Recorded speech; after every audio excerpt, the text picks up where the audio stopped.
Dāmas un kungi, lieli un mazi, rasni un tievi, īsi un gari. Drošākā vieta pagalmā. Suņu būda. Vau! Šaujam vaļā. Sākumā mums ir mūzika, un pēc tam mums ir nemūzika, un pēc tam atkal beigās ir mūzika. Kā lai tev pasaulī tie, ko es līdz, pasaulīte. Kā lai tev pasaulī tie, ko es līdz, pasaulīte. Kā lai tev pasaulī tie, ko es līdz, pasaulīte. Kā lai tev pasaulī tie, ko es līdz, pasaulīte. Ļoti maz mūzikas. Apmēram 2, varbūt 3 muzikāli fragmenti. Bet runu tiešām daudz. Suņu būda. Vau!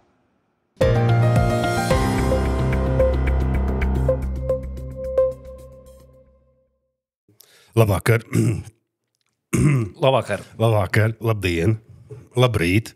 Zināt, modernā laikmetā, kāds ir šodien, mēs jau nezinām, kad mūs skatās pareizi. Nu jā, tad tiem, kam rīts, tiem labrīt, un pārējiem labdien un labvakar. Sveiki!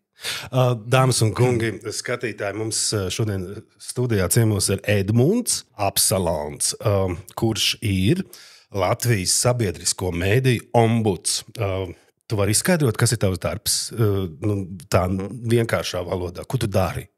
Par ko tev algu maksā? Jā, pašreizajā brīdī man algu maksā par to, ka es mēģinu izskaidrot to, ko es daru. Jā, jo tas ir tas biežākais jautājums, ar ko tad es īsti nodarbojos un kas ir tās manas funkcijas. Jo likumā ir noteikti tās pamatfunkcijas, tā ir tā forma, kurā es darbojos, bet lielā mērā jau to saturu tam darbam piepilda konkrētā personība. Un pirms manis ombude bija Anda Rožakalne, kur to darīja savā veidā.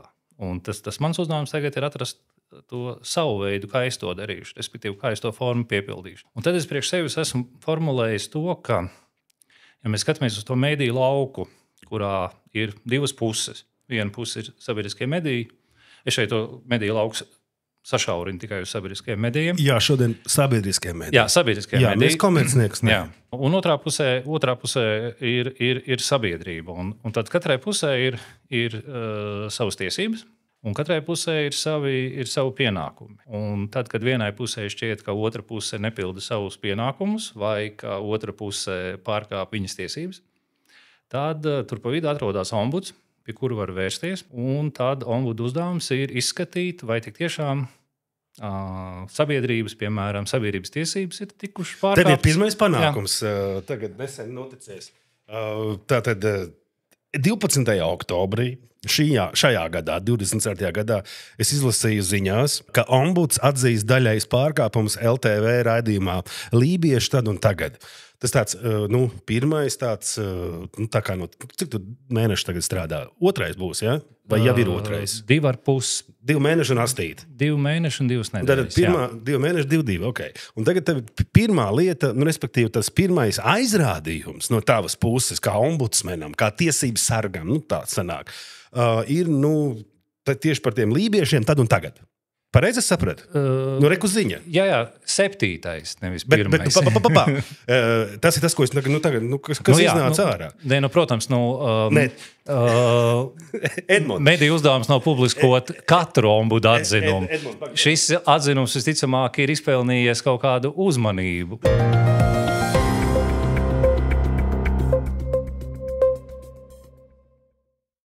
Netērē laiku, tērē naudu. Suņu būda. Vau! Tu esi filozofs pēc izglītības. Kultūras akadēmijā tu esi... Biju. Es saku, gribēju teikt ilgstošā pagātnē. Mācības spēks gan arī strādāja valdē. Bet kas bija tas pamudinājums, kas tevi kā filozofu pamudināja? Un es tagad uzrakstīšu iesniegumu un iešu uz konkursu uz ombudsmenu. 3 lietas. Jā. 3 lietas sakrit kopā. Tā viena lieta ir tā mana tēma, ar kuru es strādāju. Un tā tēma ir par komunikāciju. Jā. Un es strādāju ar tēmu, kas attiecās uz to, kādas cilvēkiem ir iespējas veidot dialogu. Jā. Tad tēma. Otra lieta bija Covid laiks. Jā, Covid laikā ar visām attālinātām lietām bija tāds sajūta, ka esam tā ievilcies tādā alā. Un kad ir nepieciešams atgriezties mazliet publiskajā vidē. Un trešais, kad es ieraudzīju šo darba sludinājumu, es pēc darba sludinājuma pieteicos. Jā. Kur bija tas darba sludinājums? Viņš bija, es viņu redzēju portālā CV.lv. Okay. Ja?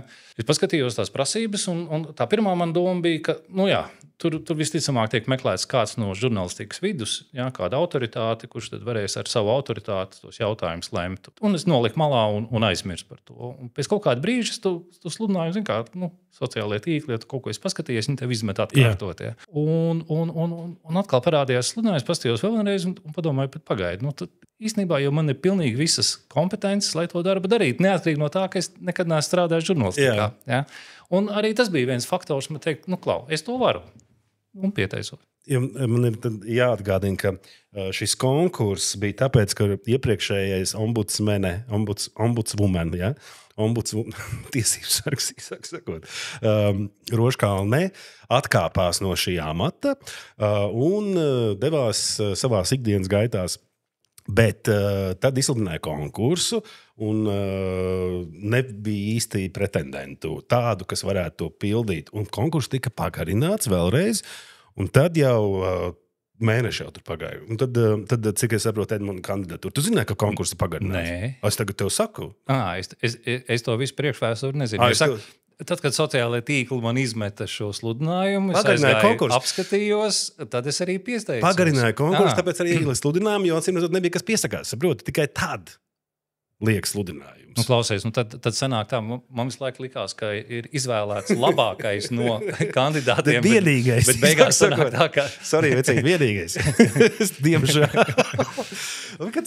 Man ir cita informācija, ka bija arī citi. Bija citi, bet vienmēr jau piesakās arī tur tie, kas patstāvīgi piesakās. Ir tāda vesela cilvēka kategorija, kas uz visiem amatiem piesakās. Runājot par tiem amatiem, tu zināji, ka šobrīd tiek komplektēta jaunā šī apvienoto mediju valde, vai ne? Jā. To arī noteikti es lasīju internetā vai kaut kur, kad ir tas milzīgais cepiens bija par to, kāpēc viņiem vajag tik lielas algas. Jā, arī man žurnālisti to jautāja. Lūk, tur ir 5 valdes locekļi paredzēti, un tā alga varētu būt no 9 līdz 10 tūkstošiem mēnesī. Jā. Tavuprāt, tas ir adekvāti? Viss ir relatīvs. Cik tev ir alga? Mana alga darba sludinājumā, kā bija ierakstīts, iet 3350 eiro. Bija tas case par to kultūras šoku, kurš uztaisīja to redzējumu par 2 kopienu valsti un tā tālāk. Jā. Bija smags case, skaļš case. Jā. Tie, kas neatcerās, tur vēl Alts Hermans uzrakstīja Facebookā, ka mēs tagad zinām, kurā pusē ir Latvijas televīzija. Manuprāt, viņš pa lietu uzrakstīja. Kā rezultātā nāca atpakaļ feedbacks no tā teikt atpakaļejošā saite no šī no pašas televīzijas un tā tālāk. Bet ne par to runa. Tu jau pa lielam tur arī tā kā pa vidu. Esi tā kā, tu taču rakstot kaut vienu atzinumu arī par šo case. Tev taču paņem visu laiku. Es teikšu tā, ka šis gan nav īsti tāds labais piemērs, tāpēc, ka... kaut vai šis, pieņemsim, lībieši. Piemēram, šādos piemēros, kā lībieši un tam līdzīgie, es cenšos runāt ar katru pusi, lai saprastu, jo saprotu, kā tas ir. Katra puse konstruē savu bildi.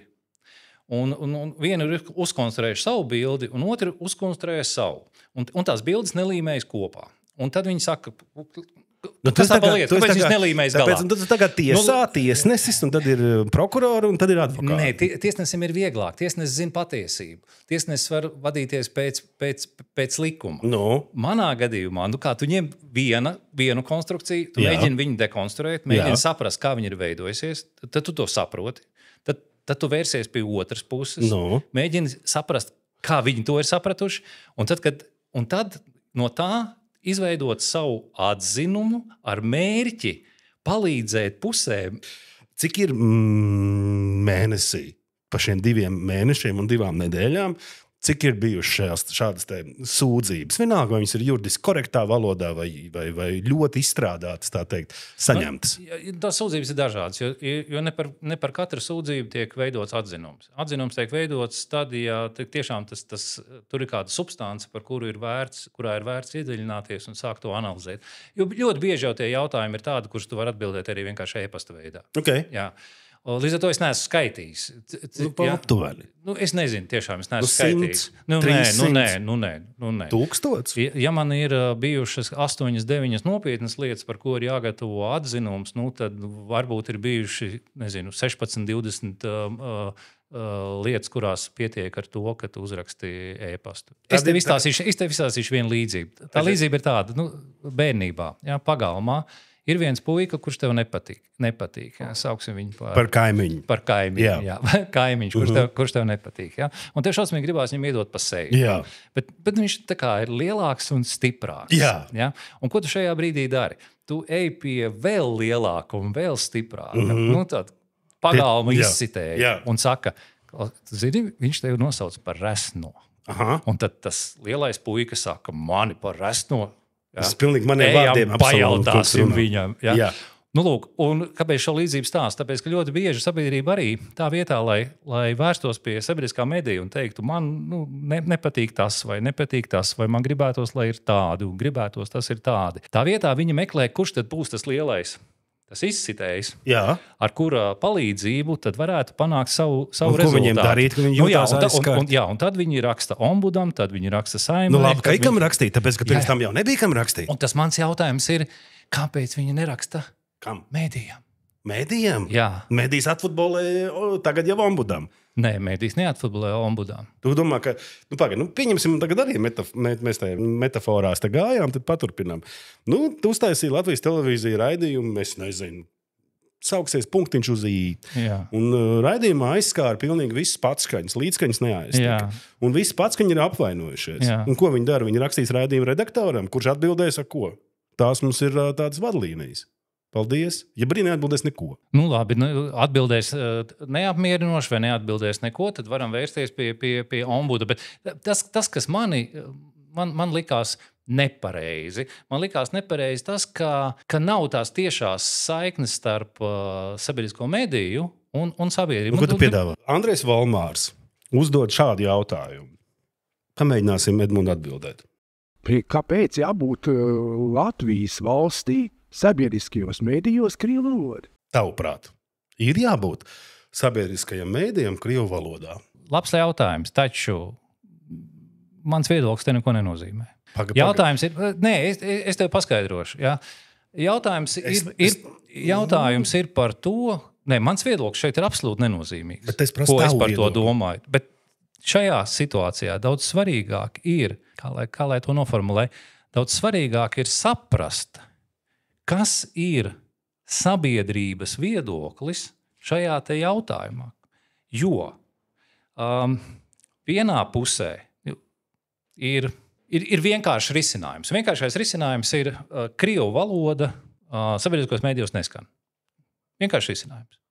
Taču, ļoti labi, tagad Nepils ir saimā iesniedz to priekšlikumu, bet pagaidiet, likuma tā kā paredz, ka mazākumtautībām ir iespējas sabiedriskos medijos arī raidījumu savās valodās. Ja tu varētu balsot Amerikas vēlēšanās, tu balsot par Harisu vai par Trumpu? Kādā sakarā? Šis jautājums tagad. Kā tu balsot, ja tev būtu pilsoņu tiesības Amerikas Savienotajās valstīs? Par ko tu balsot? Par Trumpu vai par Harisu? Par Harisu. Kāpēc? Viņi labāk izskatās. Labi. Te tev ir viedoklis. Ir. Jā. Es tev jautāju par to, vai sabiedriskajā mēdījā jābūt krievu valodai. Un te tu varēji ātri atbildēt. Jā. Tāpēc, ka tev nekāds sakars ar Amerikas Savienotajām valstīm tieši tāpēc nav. Es varēju atbildēt. Un tagad, kad tu esi ombudsmens, un es tev jautāju, vai ir jābūt krievu valodai, tu sāc te gari un plaši tagad mums te spārnas. Tāpēc, ka šajā jautājumā nevar būt vienkāršas atbildes. Ja tu nestrādātu par ombudsmenu, tev būtu atbildi. Man atbild būtu tieši tāda pati, ka ir viena puse un ir otra puse. Tad tev liekas, pavirpinām tagad. Tātad sabiedriskajā mēdījā ir jābūt krievu valodai. Nu, tā šobrīd tu sanāk. Jo tu saki, nevar zināt, vai ir melns vai balts vai pelēks vai zaķis. Tā kā bija baigais. Tu pārāk mēģini tagad visu novienkāršot. Es mēģinu tā kā vienkārši saprast tavu. Jautājums nav tikai par to, vai ir jābūt krievu valodai. Jautājums ir, kas tajā krievu valodā sabiedriskajos mēdījos skan.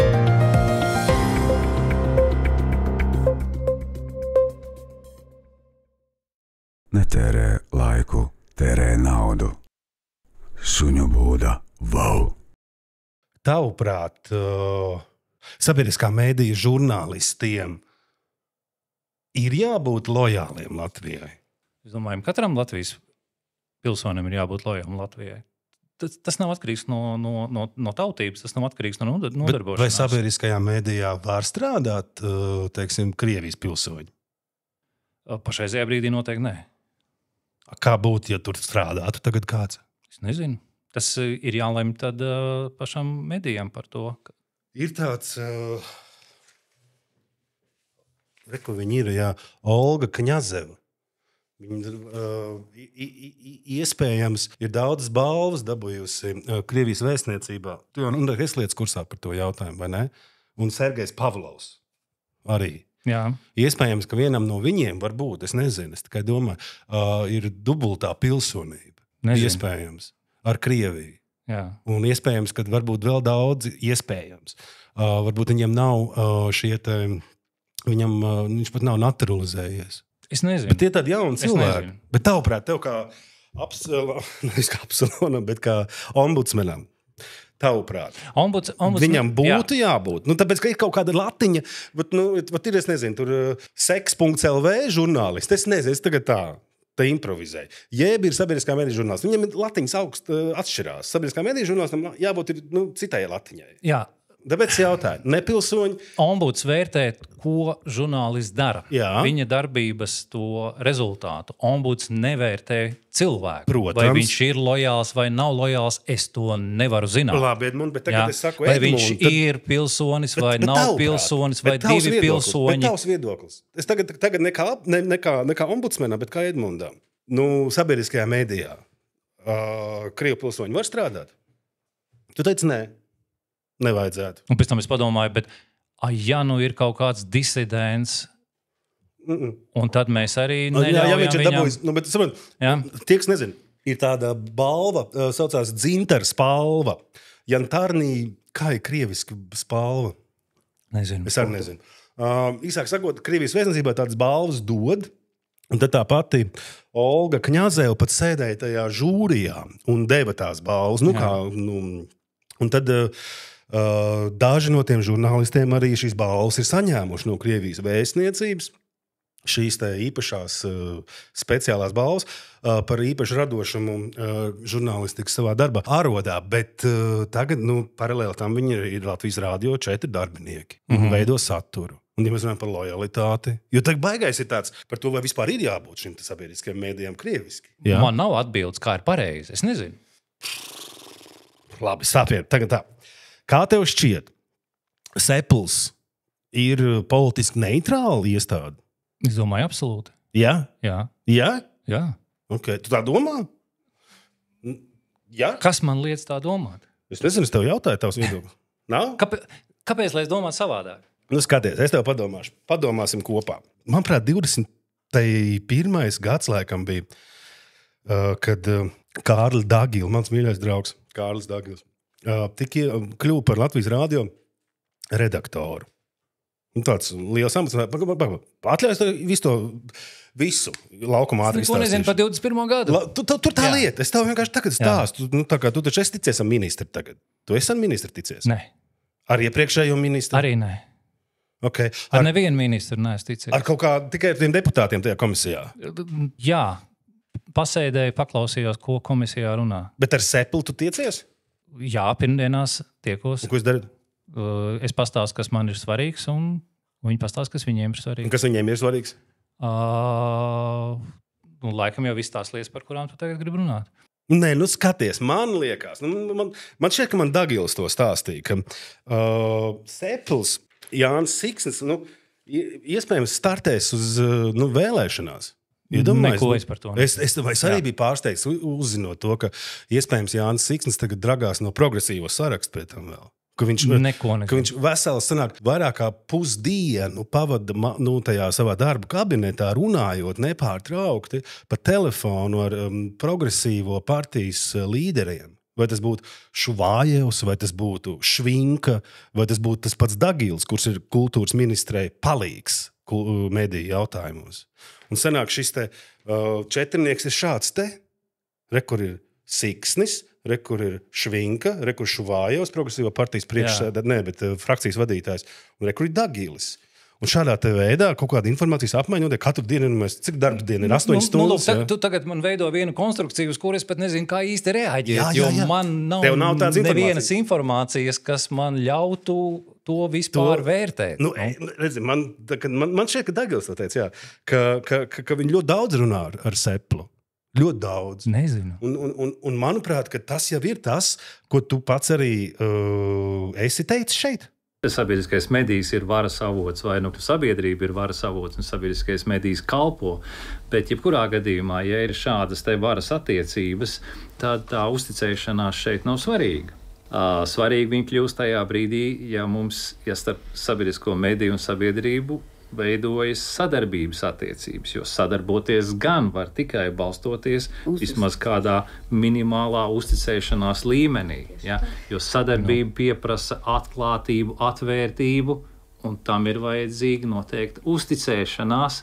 Tu palietu saki, bet šeit tā uzticēšanās pazūd. Ja es uzzinu to, ka Sepla vadītājs pavada lielāko dienas daļu runājot ar progresīvo partijas līderiem, tad man šī uzticēšanās sabiedriskajiem mēdījiem, man sākas viņa kropļoties šis skats uz sabiedrisko mēdīju. Kāds ir tas saturs, ko viņi dara, varbūt viņi palikuši? Es īsti palaidu garām to brīdi, kad tu novienādoji Seplu, sabiedrisko elektronisko plašsaziņas līdzekļu padomi un sabiedriskos medijus. Es viņus tā kā nelieku ar vienādības zīmi. Tu vēl nebija, nestrādāji. Atkal 22. 23. gads bija tās tikko vēlēšanas notikušas, Saeimas vēlēšanas, mēs atceramies. Bija tas pirmā koalīcija, kur bija apvienotais saraksts un nebija progresīvie.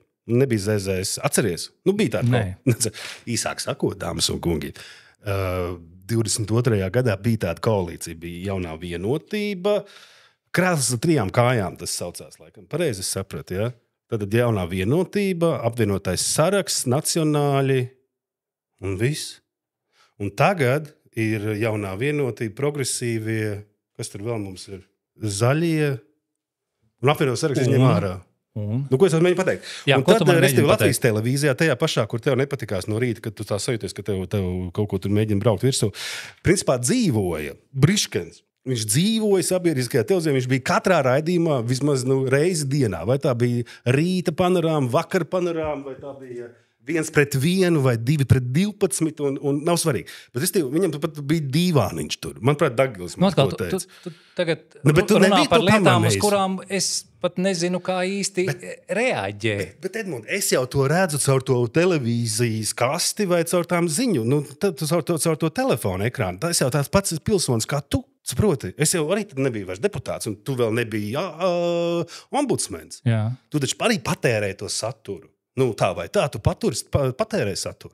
Jā, protams. Lūk, līdz ar to es vienkārši pamanīju to, ka baigi bieži progresīvo džeks, toreiz bija Briškens vienkārši deputāts, pavadīja Latvijas sabiedriskajā televīzijā. No rīta līdz vakaram. Tad pagāja kaut kāds laiks, nomainījās šī koalīcija, un progresīvie tika iekšā koalīcijā. Un tagad, viņi visu laiku sarunājās ar galvu. Principā viņam ir baigais amats, pareizi. Tas, ko tu tagad stāsti, izklausās pēc tādas sazvērstības teorijas. Mazliet, jā. Kādā veidā progresīvie nokļuva pie varas. To aizmirstam. Viņi vienkārši nokļuva. Jautājums ir par to redakcionālo izvēli, ka kaut kāds progresīvais deputāts, partijas X, pieņemsim, kandidāts nepārtraukti, viņam ir viedoklis. Briškanam ir viedoklis, vai ne? Par jebko. Kas tad viņu visu laiku aicina? Tās redakcionālās izvēles. Redakcionālās jau nevar Sepls taisīt. Viņi nedrīkst. Viņiem tabū, tāpēc tur ir atsevišķi. Tu arī nedrīkst. Nē. Pasaka Dievs, ja kāds deputāts kaut ko pateiks par sabiedrisko mēdīju. Tad ir čau rasmu, tad ir ko tu te iedomājies.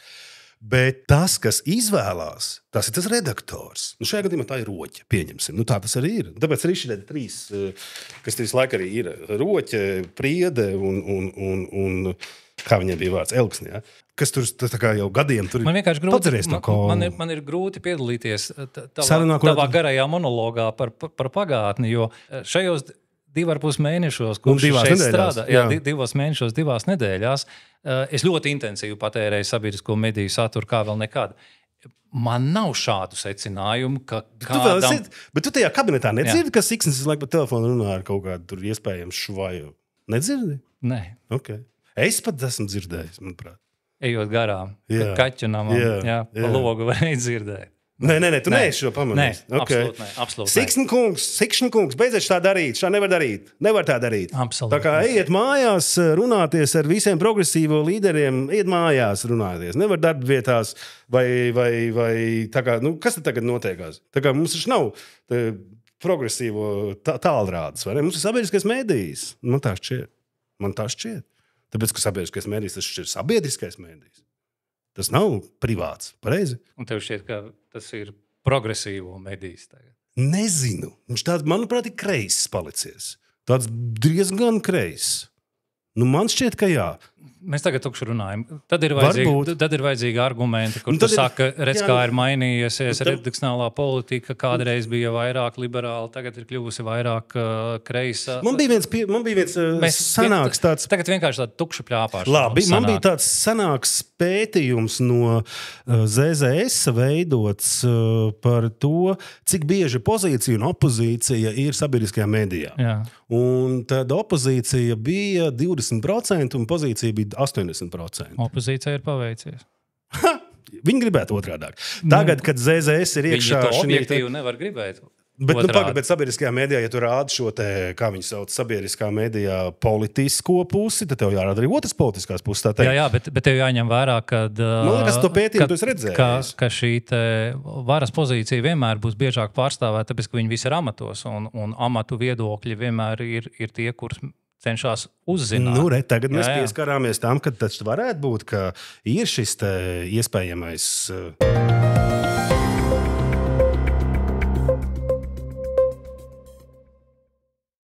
Netērē laiku, tērē naudu. Suņu būda, wow! Es jau nestāstu redzējis, tas bija faktu kaut kādu mēģinu. Es esmu saka, man liekas, ka Siksnis katru dienu ar šiem 3. Nu, iedomājies, ja tas tā, nu, labi, tā kā pamēģinām, tad, ka man tikai tā liekas. Ka tas varbūt nav fakts, bet tas ir izdomājums. Ja tas ir izdomājums, tavuprāt, tas būtu ok, ja Sepli priekšsēdētājs ir nepārtrauktā saziņā ar vienas partijas varas vīriem. Nu, ja tas būtu mans izdomājums. Ja tas būtu tavs izdomājums, tad un jautājums būtu, vai tas ir labi, ja šīs te padomes priekšsēdētājs ir kontaktā tikai ar vienu politisko spēku. Jā. Es teiktu, nē, tas nav labi. Okay, bet ja viņš ar 2 ir... Es teiktu, arī nav labi. Ja ar 3? Es teiktu, tā, vai no ar visiem, vai no nevienu. Jā, lūk. Tā es tev piekrītu. Šeit es tev piekrītu. Vai no ar visiem, vai ne ar vienu. Jā. Viena no žurnālistu izcilībām, teiksim, reklamē iespējams kaut kādu veidu, nezinu, saules paneļus, piemēram. Tas ir pieļaujami. Nu, tu tagad runā atkal tā, ka es tev nevaru ne piekrist, ne nepiekrist, tāpēc, ka tas ir nekonkrēti. Kura žurnālisti, ko reklamē, ja? Es nezinu. Man nav šīs informācijas, ka kāda reklamēta. Bet, ja gadījumā kāds žurnālists kaut ko reklamē, tas nav pieļaujami. Sveiki, sakiet, vai jūs zināt, kas tas ir? Es tikko uzzināju saules panelis, jā. Un ko jūs domājat par saules paneļiem vispār? Vai ir bijusi kāda saskarsme, vai jūs ieteiktu cilvēkiem vai neieteiktu? Nu, ja godīgi, es par viņiem tā baigi nedomāju. Bet, nē, es domāju, ka tas viss ir normāli. Es atceros, man tāds spilgts atmiņā, ka es lidoju ar lidmašīnu pāri kaut kādai Nīderlandai, un tad tur lejā, ja ir saulains laiks, skatoties, tur visu laiku tādas tā kā dzirkstelītes, tā kā gaismiņas spīd. Un tad tu saproti ar laiku, lidojot, ka visu māju jumti faktiski ir noklāti ar saules paneļiem, un viņi atspīd sauli pret viņiem. Tas nozīmē, ka ka tas ir veids, kā iegūt enerģiju. Piesako mums. atstāja komentāru un tiekamies atkal nākamajos video.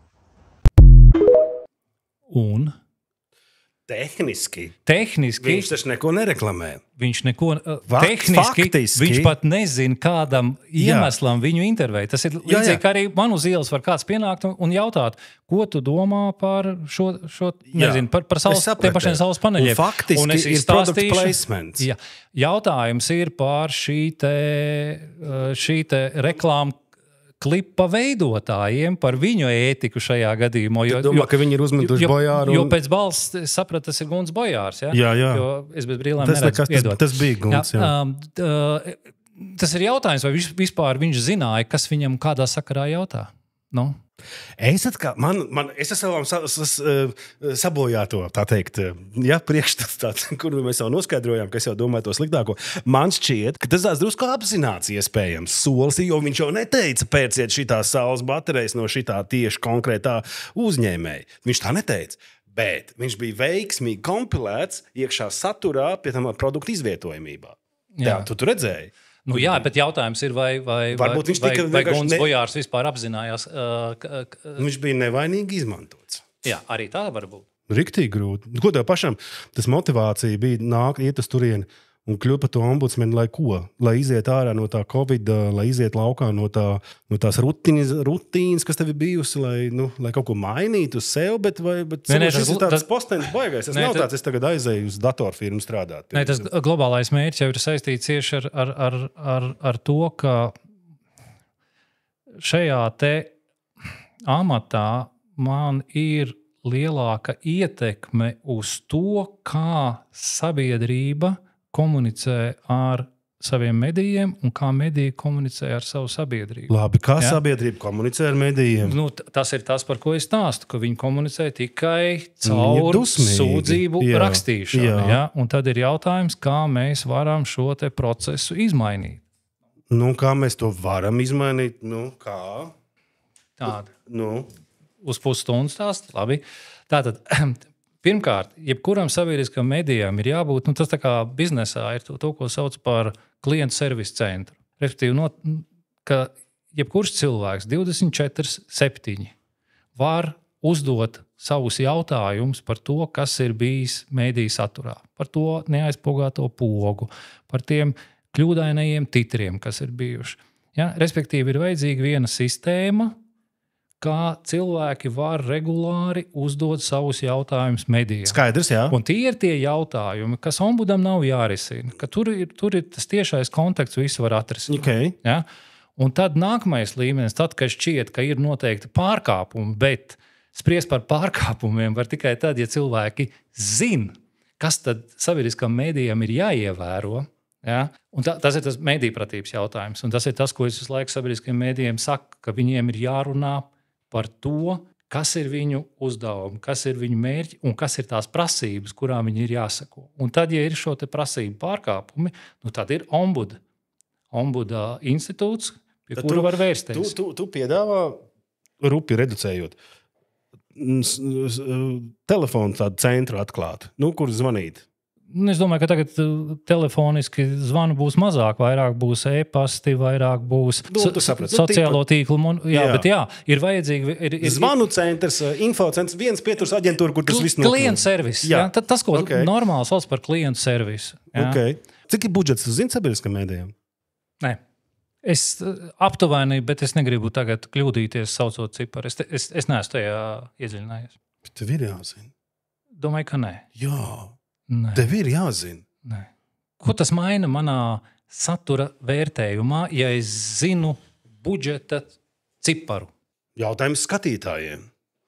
Vai tiesības sargam ir jāzina viņa pāraudzībā esošās, teiksim, struktūras gada budžets? Ko jūs ar šo informāciju iesākat? Jā, tiešām. Tiešām ko? Tu iepriekš strādāji, nav tā, ka tu iepriekš strādāji dienā. Tu esi bijis dienā, avīzē diena, tu biji atbildīgs gan par reklāmu, strādāji, gan Super FM, tu esi bijis pārdošanas nories vadītājs, radio Skonto, tu taču zināji, kāda aptuveni ir tie budžeti tur. Nu, tu zināji, kāds ir konto budžets, strādājot konto. Nu, salīdzināju. Bet tu zināji. 90. gadu Bet tu zināji. radio budžets konto turklāt Latvijas. Bet tu zināji.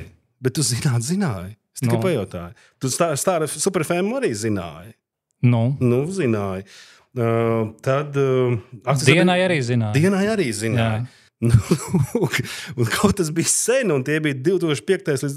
Diena bija 2005. līdz 2007. Jā, tu esi attīstības direktors. Nav svarīgi, bet tu zināji.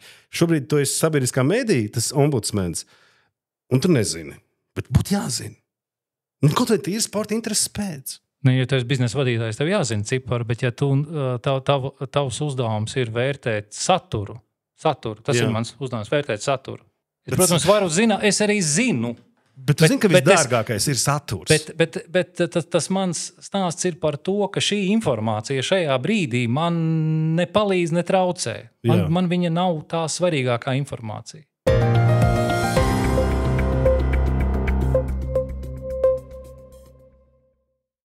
Netērē laiku, tērē naudu. Suņu būda, wow! Paldies tev, ka tu atnāci. Nu, tas nozīmē, ka mēs jau beidzam? Pamanīji, kā aizgāja laiks? Tikai 2 stundas. Bet tu pamanīji, kā aizgāja Nu labi, laiks. mēs beidzam? Nu, mēs varētu. Negribi? Beidzam. Ne. Par ko tu balsoji Eiroparlamenta vēlēšanās? Nu beidz. No. Tie ir tie intīmie jautājumi, ko nav pieklājīgi uzdot. Nu, ļoti labi, malacis. Ļoti labi. Nekad nesaki, par ko tu balso, ar ko tu guli un cik tev maksā. Jā. Starp citu. Dāmas un kungi, Edmunds Apsalons, sabiedriskā medija ombudsmens, tiesības sargs. Vēlreiz paldies tev. Ejam uz priekšu un dari savu darbu. Labi, paldies tev. YouTube, Twitter, Facebook too. I feel I'm getting closer to you. We used to be strangers, but now that's not true. Because I read and hear all about you. It does not matter if you don't reply. I know we're friends now, that's no lie. You always say good morning, hello and bye. I know where you go, how you feel and why. Do-do-do, do-do-do-do.